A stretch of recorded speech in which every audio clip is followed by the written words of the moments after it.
सर्वस्त्रिदोषजो यक्ष्मा दोषाणां तु बलाबलम्। सम्प्रति सर्वेषां यक्ष्मणां सामान्यरूपं त्रिदोषजत्वं प्रतिपाद्य।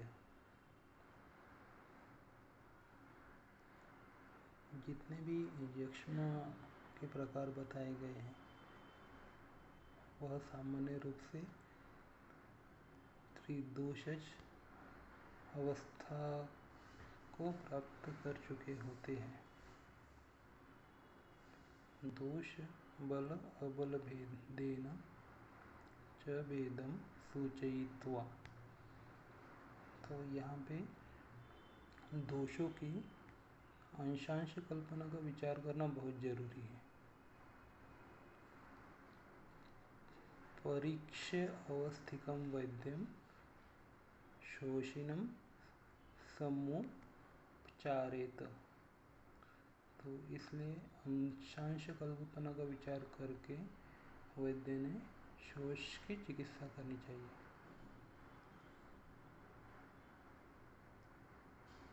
प्रतिशाये शिरशूले कासे श्वासे स्वरशये पार्श्वशूले च विविधा क्रिया साधारणी शृणु। विविधा इति भिन्नाः साधारणी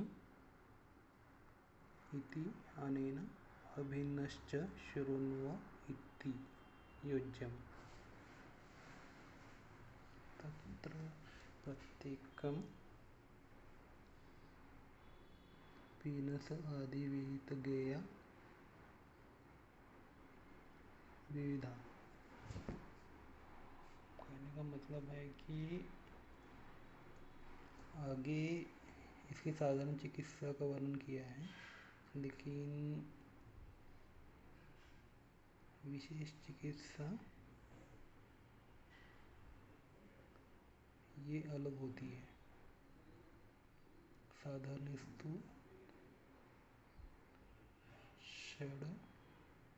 षडंग अज रसादि रूपः साधारण विहित गेया। अज बकरा को बोलते हैं, तो बकरे का मांस रस ये साधारण चिकित्सा में सम्मिलित होता है। विशेष चिकित्सा वैद्य अपनी बुद्धि से कर सकता है।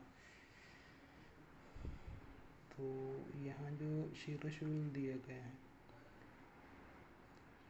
तो त्रिदोषज हो सकता है, लेकिन उसके साथ में क्या एसोसिएटेड लक्षण है?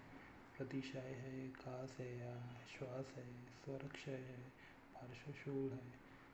तो ये सब का ध्यान में रखते हुए अलग अलग चिकित्सा हमें करनी चाहिए।